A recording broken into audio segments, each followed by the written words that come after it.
បាទស្រីស្ទួសួស្តីអ្នកគាំទ្ររឿង Demon Slayer ហើយនឹងជីវិតពិតរបស់ Tanjiro Kamado ទាំងអស់គ្នាជួបជាមួយខ្ញុំទៀតហើយថ្ងៃនេះខ្ញុំនឹងនាំអារម្មណ៍អ្នកទាំងអស់គ្នាចូលទៅកាន់ភាគ8ទាំងអស់គ្នាថ្មទៅតើភាគ8ហ្នឹងមានរឿងអីគេខ្លះកើតឡើងចំពោះ Tanjiro របស់យើងអញ្ចឹងកុំឲ្យខាតពេលយូរយើងចូលទៅក្នុងភាគ8ទាំងអស់គ្នាហ្មងទៅអញ្ចឹងកាលពីភាគ7ពួកយើងឃើញហើយ Tanjiro គឺបានជួបជាមួយនឹងដាច់បិសាច Kibutsuji គឺជាបិសាចដែលខ្លាំងជាងគេបំផុតនៅក្នុងរឿង Demon Slayer នេះហើយចំណែកភាគ8នេះវិញគឺដាច់បិសាច Musan ក៏បានប្រើធម្មពលឈាមរបស់គាត់ធ្វើឲ្យមនុស្សនៅចិត្តនោះក្លាយទៅជាបិសាចហើយបានរារាំង Tanjiro របស់យើងកុំឲ្យតាមដាន Musan បន្តទៀតហើយ Tanjiro ក៏បានរារាំងមនុស្សដែលទើបនឹងក្លាយជាបិសាចនោះដោយការរុំកណាត់រុំអីយករុកចូលមាត់អញ្ចឹងណាកុំឲ្យអាមនុស្សទើបក្លាយជាបិសាចហ្នឹងខំអ្នកដតីផ្សេងទៀតស្របពេលដែល Tanjiro សង្កត់ពីលើបិសាចដែលទើបតែកើតនោះហើយពេលនោះ Musan ក៏ឆ្លៀតពេលដើរចេញពីទីនោះទាំងធ្វើមិនដឹងខ្លួនហើយ Tanjiro ខឹងខ្លាំងមែនទែនស្រែកទៅកាន់ Musan ថា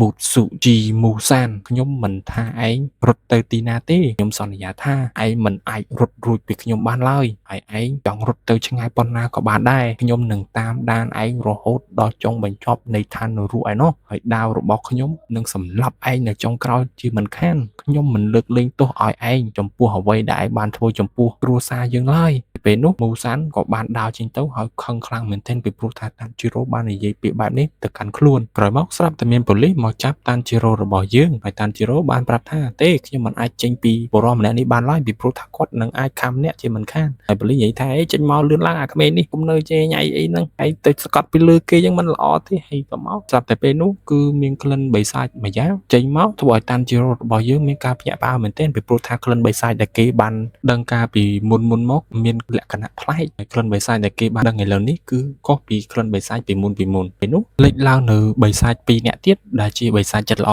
ទេហើយបិសាចទាំងពីរនោះមានឈ្មោះថាម្នាក់ស្រីគឺឈ្មោះថាម៉ាយ៉ូហើយអាមួយប្រុសនោះឈ្មោះថាយូស៊ីរ៉ូហើយបិសាចស្រីនោះបានប្រើក្បាច់យំហ៊ីធ្វើឲ្យស្ថានភាពទីនោះមានការប្រែប្រួលជាខ្លាំងដោយសារមានផ្កាមានអីធ្វើឲ្យប៉ូលីសនៅទីនោះបែកងាងអញ្ចឹងណាអាចចាប់អារម្មណ៍ចំពោះពួកគេបានឡើយហើយ Tanjiro ក៏ដឹងក្នុងចិត្តថាណែនាងជាបិសាចមែនទេតាម៉ាយ៉ូក៏បាននិយាយថាអូខ្ញុំជាបិសាចក៏ប៉ុន្តែខ្ញុំមិនមែនស្ថិតក្រោមការគ្រប់គ្រងរបស់ Musan ទេហើយ Tanjiro ក៏និយាយថាហេតុអីក៏អ្នកជួយខ្ញុំនាងក៏បាននិយាយថាខ្ញុំជួយឯងពីព្រោះថាខ្ញុំក៏ជាសត្រូវរបស់ Musan ដែរខ្ញុំគឺជាដុកទ័រហើយខ្ញុំចង់ជួយបរិសម្នាក់ដែល Musan ធ្វើឲ្យខ្លាចជាបិសាចនេះតមក Tanjiro ក៏និយាយថាអូខ្ញុំមានអីត្រូវជឿនេះហើយនាងក៏បាននិយាយថាអូឯងមិនជឿខ្ញុំគឺជាបិសាចមែនក៏ប៉ុន្តែខ្ញុំមិនស៊ីមនុស្សជាអាហារនោះទេក្រោយមក Tanjiro ក៏ព្រមដោះលែងបរិសម្នាក់ដែលខ្លាចជាបិសាចនោះឲ្យទៅកាន់ Tamayo កាត់មកដល់ Musan Kibutsuji វិញក្រោយពីបានជូនប្រពន្ធកូនឡើងឋានសួគ៌រួចហើយ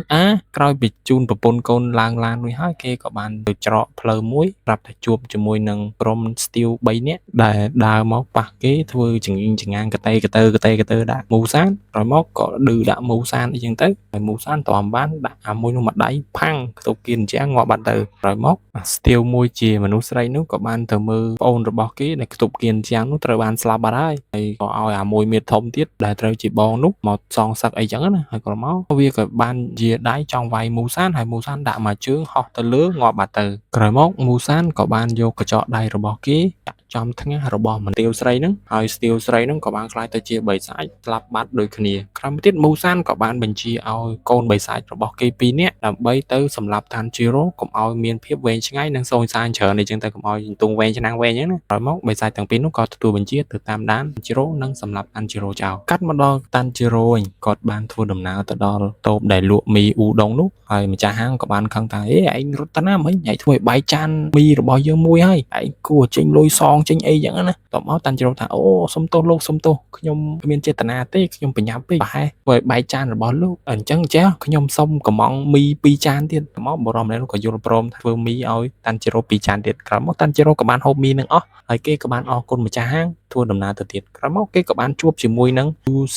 Yushiro គឺជាជំនួយការរបស់ Tamayo ក្រោយពី Yushiro ឃើញ Nezuko ហើយគេក៏បាននិយាយដាក់ Nezuko ថា Nezuko នេះគួរឲ្យស្អប់មែនទែនគ្មានស្អាតគ្មានស្អីទេគឺមានតែ Tamayo មួយទេដែលស្អាតអីចឹងណាហើយ Tanjiro ឮសូរបែបនេះភ្លាមហើយគេក៏ខឹងថាឯងនិយាយថាម៉េចបងអូនស្រីយើងគឺជាស្រីស្អាតជាងគេហើយនៅប្រចាំភូមិរបស់យើង ហើយមកហ៊ាននិយាយបែបនេះផងក្រោយមក Yujiro ក៏អត់និយាយអីច្រើនក៏នាំអ្នកទាំងពីរនោះទៅកាន់ផ្ទះរបស់ Tamayo ហើយ Tanjiro ដើរបដើនិយាយថាឲ្យ Yujiro បដើអីចឹងទៅឯងអត់មានបើកភ្នែកបើកអីទេប្អូនយើងស្អាតប៉ុណ្្នឹងឯងថានាងអាក្រក់ក្រោយមក Tanjiro ក៏បានចូលទៅដល់ផ្ទះរបស់ Tamayo ហើយក៏សុំទោសទៅកាន់ Tamayo ដែលគេមើលឃើញនាងជាបិសាចមិនល្អអីចឹងណាក្រោយមកទៀតគេក៏បានសន្ទនាគ្នាអំពីវិធីសាស្ត្រនិងយុទ្ធនាការក្នុងការព្យាបាល Nezuko ឲ្យក្លាយទៅជាមនុស្សហើយកុំចាត់ Muzan ចោលចំណែកឯ Yujiro វិញអត់សប្បាយចិត្តទេពីព្រោះថាគេអត់ចង់ឲ្យមាននរណាគេមកនៅជាមួយនឹង Tamayo ទេព្រោះថា